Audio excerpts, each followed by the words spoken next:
ஏற்பாடு செய்திருக்கிறார்கள். எங்களுக்கு மிக அருமையான விருந்து உணவு கொடுத்தார்கள். நானும் தம்பி மோகன் அவர்களும் நம்முடைய மகேஷனுடைய இல்லத்தில் தங்கியிருந்தோம். பர்வீன் யார் மட்டுமா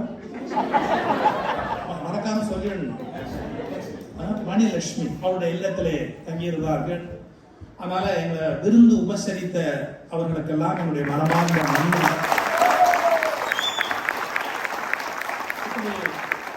ஏதோ பட்டிமன்ற நிகழ்ச்சிக்கு வருகிற போதுதான் நாங்கள் வருவோம் என்று இல்லை, குடும்பத்தை அழைத்துக் கொண்டு கூட பின்னால் நாங்கள் வருவோம்.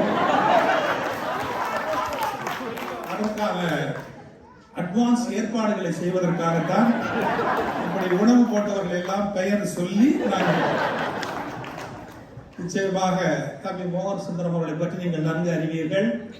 நாங்கள் மூவரும் வெளியில் வருவது என்பது எங்களுக்கே முத்தமிழும் ஒன்றாக இருப்பதை போன்ற ஒரு சந்தோஷம்.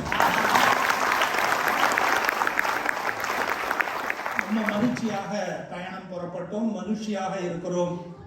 இந்த மகிழ்ச்சியில் உங்கள் ரசனை இன்னும் மேலும் மேலும் தமிழையும் தமிழ் மண்ணினுடைய இலக்கிய சுவையையும் இந்தியாவினுடைய பெருமையையும் மேலும் வளர்க்க வேண்டும் என்ற பிரார்த்தனையோடு முதலில் அருமை மகள் பர்வீன் அவர்களை உரையாற்றுவதற்கு உங்கள் சார்பில் அன்போடு அழைக்கிறேன்.